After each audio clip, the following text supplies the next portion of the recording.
하나님 말씀 보시겠습니다. 빌립보서 2장 6절에서 8절까지 말씀. 빌립보서 2장 6절에서 8절까지 말씀. 우리 세 절밖에 안 되니까요. 우리 한 목소리로 다 함께 읽도록 하겠습니다. 시작. 그는 근본 하나님의 본체시나 하나님과 동등됨을 취할 것으로 여기지 아니하시고 오히려 자기를 비워 종의 형체를 가지사 사람들과 같이 되셨고 사람의 모양으로 나타나사 자기를 낮추시고 곧 십자가에 죽으심이라. 아멘. 중앙 카메라가 고장이 나서 제 얼굴이 화면에 안 나온다고 합니다. 화면 보지 마시고 그냥 실물을 보시면 돼요. 앞을 이렇게 봐주시면 될 것 같습니다. 나와요? 안 나온다고 이렇게 쪽지 저 알려주셨는데 그 사이에 고쳐졌나 봅니다. 실물을 보셔야 되는데. 옆에 분과 이렇게 한번 묵상하겠습니다. 예수님의 복종을 묵상합시다. 이렇게 한번 인사해 주세요. 여러분들 신앙생활 하시다가 혹시 하나님과 이 힘겨루기를 해보신 적이 있으십니까? 마치 야곱이 하나님과 씨름을 해서 이스라엘이라는 이름을 얻었죠. 하나님과 겨루어서 이겼다라는 그 이름을 얻었는데, 그런 것처럼 하나님과 싸워서 한번 이겨보겠다라고 이 힘겨루기를 혹시 해보신 적이 있으신지요? 하나님 그렇게 하시면 안 됩니다. 그렇게 하시면 손해봅니다. 내 방법이 맞습니다. 이렇게 좀 하고 싶습니다. 내가 원하는 것은 이것입니다. 이렇게 좀 해주세요라고 우리는 하나님과 힘겨루기를 할 때가 있습니다. 그렇죠? 나의 뜻과 하나님의 뜻이 다르다는 생각이 들 때 내가 원하는 바를 얻기 위해서 하나님께 아마 이렇게 여러분들 기도를 드려본 그런 경험이 있으실 거예요. 그렇다면 여러분들은 이미 하나님과 힘겨루기를 해보신 겁니다. 우리가 아이들을 키울 때도요, 이 아이들이 자라면서 부모에게 힘겨루기를 해올 때가 있습니다.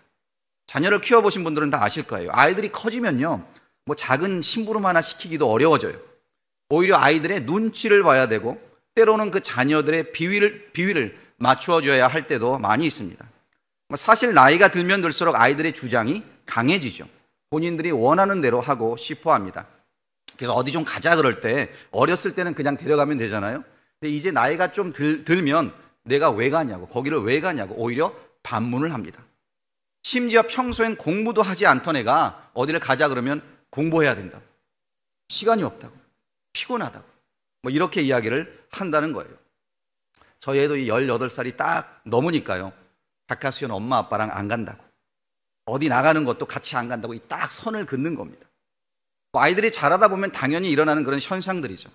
근데 이제 부모 입장에서는 서운할 때도 있고 또 섭섭할 때도 있다라는 거예요. 어떤 것은 정말 내 자녀를 위해서 그러는 건데 또 아이들이 그것을 몰라줄 때 얼마나 안타깝고 또 속이 상하게 됩니까?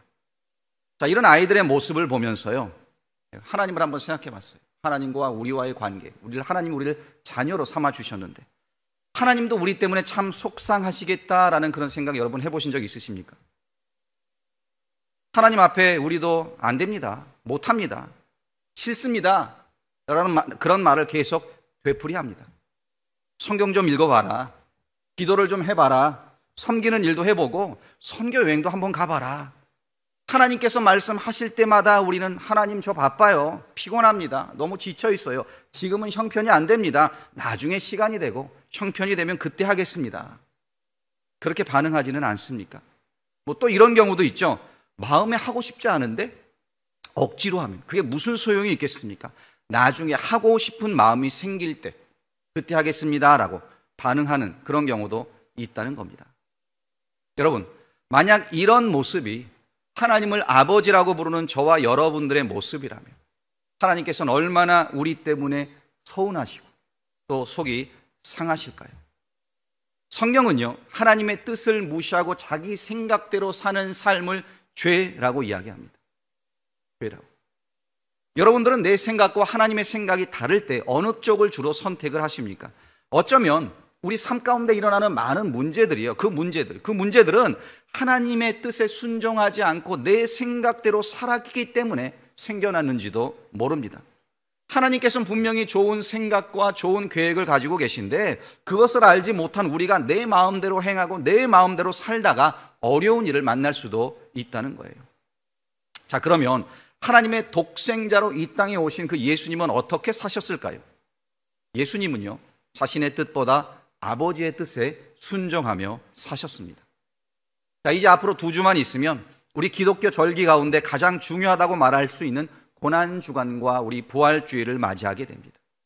우리 믿음의 핵심이 되는 그 십자가의 사건을 생각하고 기념하는 그런 날이 이제 얼마 남지 않았습니다. 그래서 여러분, 특별히 앞으로 이 2주간, 물론 1년 내내 우리가 그래야 되는데, 그러나 특별히 이 고난주간을 앞둔 이 2주 동안 여러분들 예수 그리스도의 십자가를 깊이 생각하고 묵상하시기를 부탁드립니다. 그래서 오늘은 특별히 예수님이 보여주셨던 그 순종의 모습을 우리가 한번 묵상해 보기를 원합니다. 예수님께서는 과연 어떻게 하나님 앞에 순종을 하셨을까? 복종을 하셨을까? 자, 오늘 보면 8절 말씀은 이렇게 이야기를 합니다. 우리 다 같이 한 목소리로 8절을 읽겠습니다. 시작. 사람의 모양으로 나타나사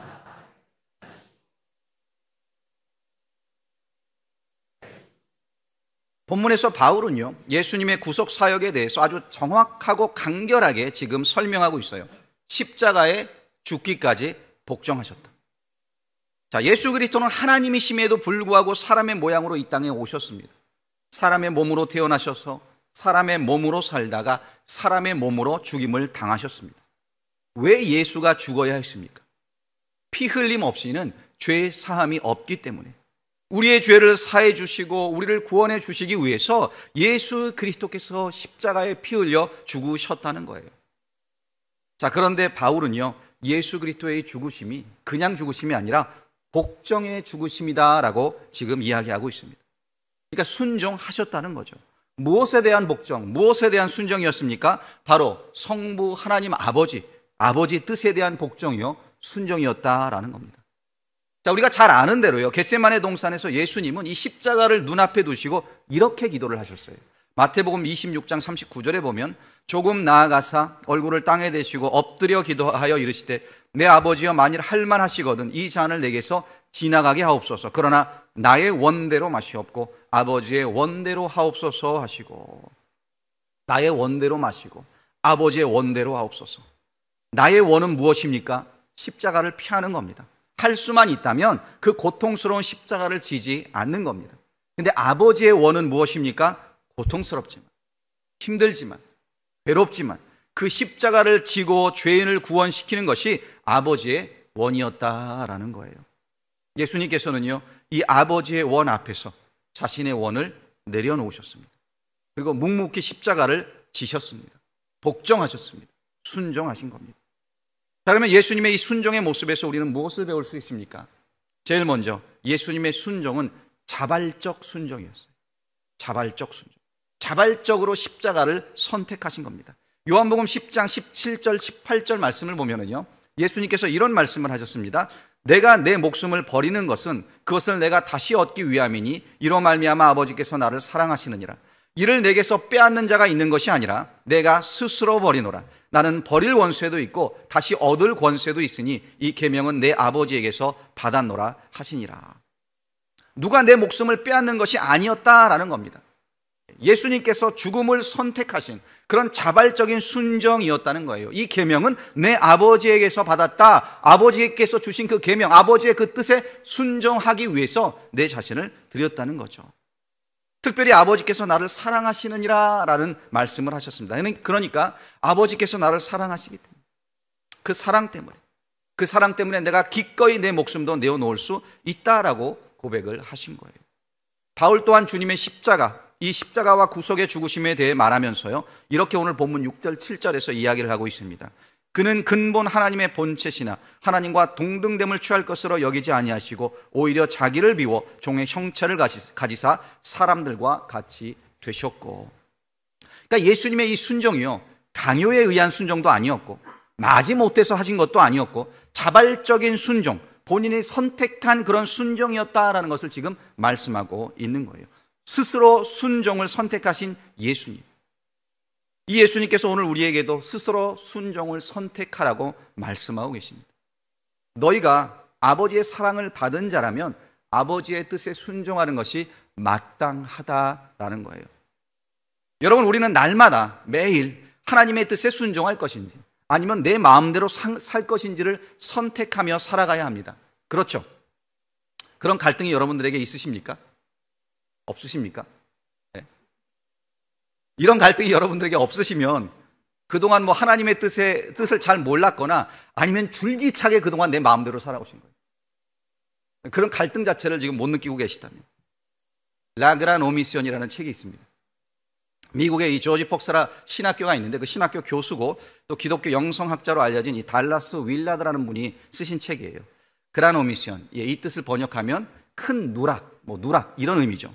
책 제목에 왜 이런가 하면은요, 예수님이 마지막 제자들에게 주신 지상 대명령이 있습니다.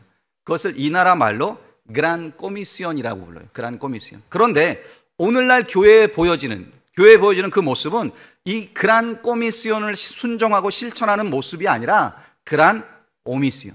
그러니까 지상 대명령, 그 말씀을 누락시키는, 불순종하는 그런 모습을 보이고 있다라는 그 메시지를 전하기 위해서 이 책 제목을 이렇게 절묘하게 지으신 겁니다. 이 책에 보면 이런 말씀을 하세요. 오늘날 그리스도인들이 복음을 전하라는, 이 복음을 증거하는 일에는 열심이지만 모든 것을 가르쳐 지키게 하고 제자를 삼으라. 이 말씀은 누락시키고 있다라는 겁니다. 예수님은 우리에게 복음만 증거하라고 하신 것이 아니라 우리로 그리스도의 제자가 먼저 되고 또한 제자를 삼으라 라고 말씀하셨는데, 이 제자가 되는 일과 또 제자를 삼는 일에는 관심이 없다라는 거예요. 이런 사람들을 이 책에서 뭐라고 부르고 있는지 아십니까? 뱀파이어 그리스도인이라고 불러요. 뱀파이어 그리스도인, 밤피로. 여러분, 뱀파이어가 뭐죠? 피 빨아먹는 게 뱀파이어입니다. 그러니까 구원을 얻기 위해서 예수 그리스도의 피는 우리가 원하는데 그 피에만 관심이 있지 예수의 제자가 되고 하나님의 뜻에 순종하며 살아가는 것에는 관심이 없다라는 거예요. 그런 사람들을 뱀파이어 그리스도인이다라고 부르고 있습니다. 그럼 여러분, 우리는 예수님의, 좀 표현이 그렇지만 예수님의 피만 빨아먹는 그런 사람들이 아닙니까? 아니면 진짜 예수님의 제자가 돼서 살아가고 있습니까? 그란 꼬미시언의 삶을 살고 있습니까? 아니면 그란 오미시언, 누락된 그런 삶을 살고 있습니까? 여러분, 예수님께서요, 십자가에 죽으신 것 나를 구원하기 위함 맞습니다. 그래서 피를 흘리셨습니다. 그러나 이 땅에서 예수님처럼 살게 하시기 위함이다라는 그 사실 또한 우리가 잊어서는 안 되는 겁니다. 그렇기 때문에 예수 그리스도의 피만 원하는 것이 아니라 예수 그리스도의 이 순종, 복종 또한 우리가 본받아야 한다라는 거예요. 그런 삶을 우리가 살아야 한다는 겁니다. 예수님의 십자가 그 순종은요, 나를 구원하시기 위해서도 필요했지만 나로 하여금 하나님의 뜻에, 그 뜻에 따라 순종하며 살아가게 하기 위해서도 필요했다라는 겁니다. 하나님은요, 우리 인간에게 자유의지라는 것을 주셨어요. 그런데 그 자유의지를 가지고 아담과 하와는 불순종을 선택했습니다. 그로 말미암아 죄가 세상에 들어온 겁니다. 하지만 우리 예수님께서는 자발적으로 순종을 선택하셨습니다. 그 자발적 선택을 통해, 순종을 통해 죄악 권세를 이기시고 우리를 구원해 주신 겁니다. 이 사실에 대해서 로마서 5장 19절은 이렇게 말씀하고 있습니다. 한 사람이 순종하지 아니함으로 많은 사람이 죄인 된 것 같이 한 사람이 순종하심으로, 그 한 사람이 누굽니까? 예수 그리스도. 한 사람이 순종하심으로 많은 사람이 의인이 되리라. 아담의 불순종이 우리를 멸망으로 이끌었다면 예수 그리스도의 그 순종은 우리로 하여금 그 구원을 얻도록 이끄신 거예요. 여러분, 우리가 하나님 앞에 순종할 때요, 하나님께서는 놀라운 일들을 이루십니다. 우리 눈에 보이지 않을 수도 있어요. 근데 이 영적인 세계에서는 전쟁이 일어나고 있는 거예요. 우리가 순종하면 할수록 하나님의 뜻이 이 땅에 펼쳐지는 것이고, 당장 내가 내 앞에 있는 어떤 이익만을 위해서 불순종한다면 그곳에서 하나님의 섭리도 뜻도 우리가 경험할 수 없게 된다는 거죠. 한 사람의 순종이 이런 엄청난 결과를 나타냈다는 겁니다. 자, 두 번째, 우리가 예수님의 순종을 통해 배울 수 있는 것은요, 순종이란 내가 죽는 겁니다. 죽는다는 이야기, 순종해야 된다는 이야기, 사실 듣기만 해도 부담이 되는 그런 말입니다. 그렇죠? 오늘 설교가 여러분들에게 매력적이지 않을 수도 있어요. 그런 주제도 아닙니다. 그러나 예수님께서 우리에게 보여주셨고 또 우리에게 원하시는 것이 그것이라면 우리는 다시 한번 이 순종에 대해서 생각해 보아야 하는 거예요. 8절 말씀 우리 다시 한번 보겠습니다. 사람의 모양으로 나타나사 자기를 낮추시고 죽기까지 복종하셨으니 곧 십자가에 죽으심이라. 예수님의 순종에 대해 바울은요, 죽기까지 복종하셨으니 곧 십자가에 죽으심이다 라고 설명을 합니다. 예수님이 죽으셨다라는 말을 두 번이나 되풀이합니다. 결국 순종은 내가 죽는 것이다 라는 거예요. 주님은 이 순종을 위해서 십자가를 지시고 목숨을 내어 놓으셨습니다. 자, 그런데요, 우리가 순종을 하려면, 순종에 대해서 아니면 이렇게 이야기하면, 내 자신을 죽여야 된다 이런 이야기를 하면 꼭 어떤 순교를 해야 되는가, 내 목숨을 내어 놓아야 하는가, 그런 생각을 해볼 수도 있습니다. 근데 여러분, 이걸 이해하셔야 돼요. 여기서 내가 죽어야 한다라는 이 말의 의미는요, 지금 자살하라는 이야기가 아닙니다. 스스로 목숨을 끊으라는 이야기가 아닙니다. 아니, 오히려 살아야 한다라는 말을 지금 주고 계신 거예요. 살아야 한다. 어떻게 살아야 하느냐, 그거에 대해서 이야기하고 있는 겁니다. 바로 예수님처럼 살아야 한다라는 것을 지금 말씀하고 있는 겁니다. 내 주장을 내려놓고 내 뜻과 원하는 바를 내려놓고 주님의 뜻을 내 뜻 삼아 그렇게 살아가라는 거예요. 그것이 여러분 죽는 겁니다. 내 생각을 붙들고 내 욕심을 붙들고 내 자존심을 꼭 붙들고 있어서는 순종할 수 없는 겁니다. 여러분, 예수님이 십자가에서 마지막 남기신 말씀이 무엇인지 기억하십니까? 누가복음 23장 46절에 보면은요, 예수께서 큰 소리로 불러 이르시되 아버지, 내 영혼을 아버지 손에 부탁하나이다 하고 이 말씀을 하신 후 숨지시니라 라고 했습니다. 아버지, 내 영혼을 아버지 손에 부탁하나이다. 아버지께 맡기겠습니다. 이런 말이죠. 예수님은요, 지금 살고 죽는 모든 문제를 아버지의 손에 맡기신 거예요. 그래서요, 결국 내가 죽는다라는 이 말이 무슨 말이냐? 전적으로 하나님 손에 나를 맡기고 내 인생을 맡기는 것을 뜻하는 겁니다. 내가 전적으로 하나님께 모든 것을 맡기고 하나님만을 믿고 나아갈 때, 살아갈 때, 그때 비로소 우리 가운데 이 순종이 이루어질 수 있다는 거예요. 여러분들, 제가 한 가지 질문을 드릴게요. 여러분, 저를 신뢰하십니까? 아멘이 별로 크게 없는데, 여러분들이 보실 때 제가 믿을 만한 사람인가요? 이쪽에 크게 믿으셨는데, 그럼 여러분 가게 깍하 열쇠를 저한테 맡기실 수 있어요? 왜 웃으세요? 여러분들 가게 운영을 하실 때 제가 운영하라는 방법으로 저를 믿고 한번 그 가게를 운영해 보시겠습니까? 사업 크게 하시는 분들, 제가 하라는 대로 한번 그 사업을 해보시겠습니까? 웃기만 하시네요. 결국 저를 믿지 못하신다는 이야기네. 왜 그럴까요? 여러분들, 저를 신뢰한 사람으로 봐주시고 믿을 만한 사람으로 봐주시는데, 사업을 제가 한번 운영해 보겠다고 하니까 그 부분에 대해서는 여러분들이 왜 동의를 하지 못하십니까? 왜 그럴까요? 왜냐하면 저를 믿기는 하는데 사업을 운영할 능력이 있다라고는 믿지를 못하기 때문에 그런 거죠. 그렇지 않습니까? 그러니까 어떻게 보면 저를 신뢰하지 못하는 게 아니라 저의 그쪽에, 그 방향, 그 영역에 대한 능력을 신뢰하지 못하기 때문에, 그 부분에 대해서는 목사님 그건 제가 할게요 라고 아마 여러분들이 생각하실 겁니다.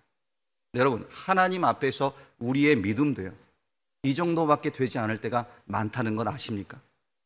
여러분들 얼마나 하나님을 믿고 신뢰하십니까? 내 모든 삶을 걸 만큼 하나님을 믿고 신뢰하십니까? 내 모든 사업과 재산을 하나님께 맡기고 따를 만큼 하나님 그분을 여러분들 신뢰하십니까? 믿습니까? 그렇지 않다라는 거예요.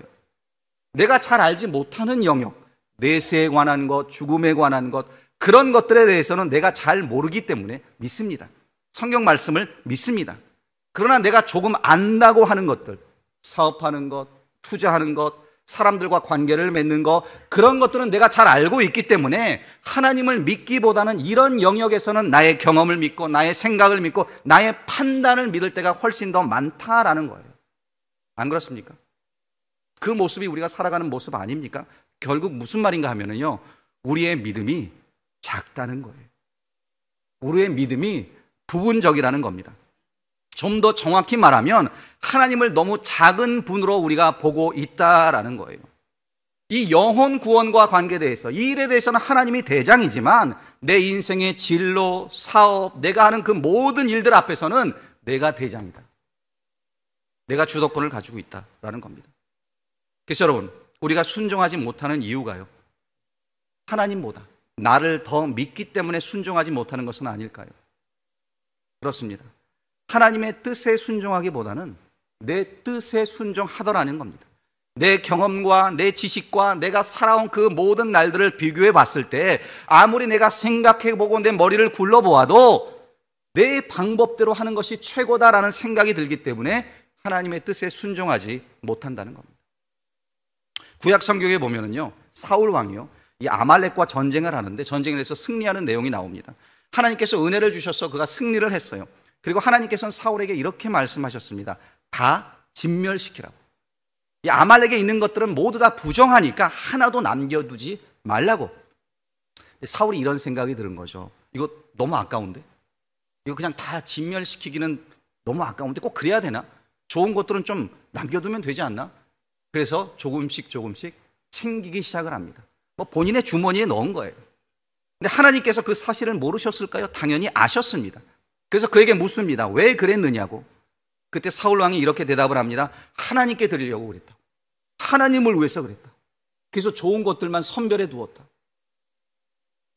자기의 욕심을 위해서 그랬는데 하나님 앞에서는 하나님을 위해 그랬다는 핑계를 대는 거죠. 그 행동을 합리화시킨 겁니다.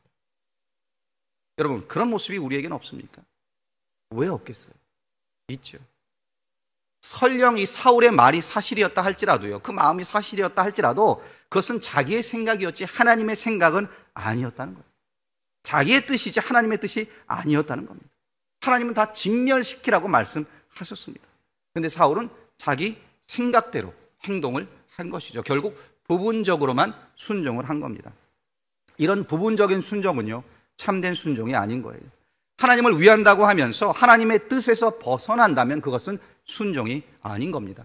내 마음대로 하고 내가 하고 싶은 일에 열심을 냈다고 해서 여러분, 그것이요 하나님의 뜻에 순종한 것이라고 착각해서는 안 되는 거예요.